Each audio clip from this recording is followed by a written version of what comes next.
डरा गया, धमकाया गया, लालच दिया गया है, क्या किया गया है, इसकी जिम्मेदारी पहलवानों के ऊपर भी है, वो भी करें। और दूसरा, विनेश फोगाट को केवल गृह मंत्री से मिलने ही नहीं, जब खेल मंत्री से मिलने गए हैं तब भी विनेश फोगाट साथ में नहीं है। मैं निश्चित रूप से, हरिद्वार से लेकर कौन आया? नरेश टिकैत जी लेकर आए। नरेश टिकैत जी ने कहा कि 5 दिन का हमें समय दीजिए। उन्होंने इन पर विश्वास करके 5 दिन का समय दे दिया, इनकी झोली में मेडल डाल दिए, और उसके बाद में आके यहां पे सोरन में पंचायत हुई, खाप पंचायत हुई। खाप पंचायत में जो भी बात हुई, जो निर्णय लिया गया, कहा गया कि इसे कल जो कुरुक्षेत्र में होगी वहां बताएंगे, कुरुक्षेत्र में होने वाली पंचायत में बताएंगे। कुरुक्षेत्र में होगी वहां कह दिया गया कि 9 तारीख 9, और कहा क्या गया, स्पष्ट रूप से कहा गया। मैं समझता हूं यह बात राकेश टिकैत जी ने की है, मीडिया के माध्यम से जो बात हुई कि 9 तारीख तक अगर ब्रजभूषण की गिरफ्तारी नहीं होती है तो 9 तारीख को लड़कियों को ले जाएंगे और वहां पर जाकर जंतर मंतर पे बिठाएंगे, आंदोलन शुरू होगा और फिर पूरे देश में पंचायत होंगी। यही कहा ना। तो इसके बीच में क्या हो गया? इसका मतलब यह है कि ये जो चेहरे हैं, ये वो चेहरे हैं फ्रंट पे जो उसको लीड कर रहे हैं। तो इसके बीच में क्या हुआ कि अचानक 5 या 6 तारीख को गृह मंत्री से रात के अंधेरे में 11 बजे के बाद होती है मीटिंग। उस मीटिंग की भी कहीं कोई चर्चा ना की जाए, और फिर उसके बाद में मीटिंग होती है खेल मंत्री से, अनुराग से, और उसके बाद में ये सारी चीजें आ रही हैं कि गिरफ्तारी को छोड़ के, और गिरफ्तारी को छोड़ के वो तो बात ही खत्म होगी। अब गिरफ्तारी छोड़ो न छोड़ो, जैसे ही 15 तारीख को चार्जशीट फाइल हो जाएगी, पुलिस आराम से अपने हाथ खड़े कर देगी, भाई हमारा जो काम था इन्वेस्टिगेशन करना हमने कर दी। जो कही जा रही है ना कि कड़ी चार्जशीट फाइल हो गई, अब कड़ी या कमजोर चार्जशीट का मतलब ही खत्म हो गया सर। तो जो चार्जशीट है वो जैसे ही फाइल हो जाएगी, सबके हाथ से चीजें निकल जाएंगी और सब कोर्ट के हाथ में चली जाएगी, और कुछ नहीं। सरकार सिंपल कहते हैं हम कुछ नहीं कर सकते, अब तो कोर्ट के पास है, जो भी करेगी कोर्ट ही करेगी, खत्म हो गया ना आंदोलन। निश्चित रूप से इस बात को क्लियर उन्हीं को करना पड़ेगा ना कि ये सब क्या है, क्यों उनकी तरफ ये जो उंगलियां उठ रही हैं, क्यों उठ रही हैं। इसका जवाब मैं समझता हूं उनसे बेहतर कौन दे सकता है। क्या मीडिएटर है ये टिकैत साहब? भाई मैं कैसे कह सकता हूं कि मीडिएटर है, क्या है, पर मैं तो ये कह सकता हूं कि लोगों के सवाल जो उठ रहे हैं उसका जवाब उन्हें देना चाहिए, नहीं तो वो सवालों को घेरे में रहेंगे।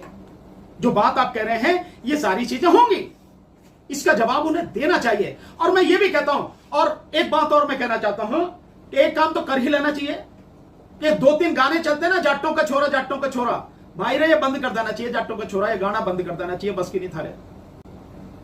और ये पीछे लिखते हैं ना गाड़ी के पीछे, जाट जिद्दी जाट बंद कर, हाँ जिद्दी जाट, अकड़ू जाट या जो भी लिखते हैं, ये सब बंद कर दो भाई। जाट के ठाट, जो भी जाट के ठाट या कोई, हाँ। क्योंकि बच्चियां जाटों की हैं, वैसे पूरे देश की बच्चियां हैं, लेकिन जाटों की बच्चियां कही जा रही है ना। और तुम्हारी बहन बेटियों की इज्जत आबरू का जो सौदा जिसने भी किया है, चाहे तुमने किया हो, जो भी शामिल है, इससे ज्यादा डूब मरने वाली बात कोई नहीं होगी। सर एक सवाल, अगर ये दबने वाली बात कह रहे हो, निश्चित रूप से बीजेपी इस तरह का काम करती है, तो अब तो ये खत्म हो गया, तो अब इनको उखाड़ो। ये जिम्मेदारी आप लोगों की हो गई कि भैया ये कहां गया, अडानी वाला मामला क्या हुआ, ये पुलवामा मामला क्या हुआ, क्योंकि सतपाल मलिक जी भी यही है कि गए तो है नहीं, उनसे पूछो बार बार जाके क्या हुआ सर। ये और ये जितने भी इस तरह के हैं प्रयास होता है, लेकिन बात क्या है उसमें दोनों, एक जो बड़ा हाथ होता है मीडिया का, तो एक मीडिया तो जो गुलाम है, जो भांड मीडिया है, जो देश के प्रधानमंत्री के तलवे चाटता है, बीजेपी का प्रवक्ता बना हुआ, उसकी तो बात ही छोड़ दो आप। लेकिन आप जो लोग हैं, जो लगातार उठाते रहे हैं, दिखाते रहे हैं बातों को, सच को दिखाते रहे हैं, आप उन मुद्दों को क्यों छोड़ रहे हैं सर? भाई मैं यही तो बात मैं भी जानना चाह रहा हूं, यही बात देश भी जानना चाह रहा है कि जिस हरियाणा से सबसे ज्यादा लोग सेना में हैं, और वो भी जाट समाज के लोग, जो किसान आंदोलन में जाट समाज के लोगों ने, विशेषकर हरियाणा के जाट समाज के लोगों ने बहुत बड़ा योगदान दिया, जिसको कभी नहीं भुलाया जा सकता। पंजाब के साथ में कंधे से कंधा मिलाकर बिल्कुल भाई की तरह उन्होंने काम किया। आज जब बहन बेटियों की इज्जत आबरू की बात हो गई, तो कौन उनके बीच में से सौदागर है? या तो उनके बीच में से है, उनकी बिरादरी का है, या कोई और है तो कौन है?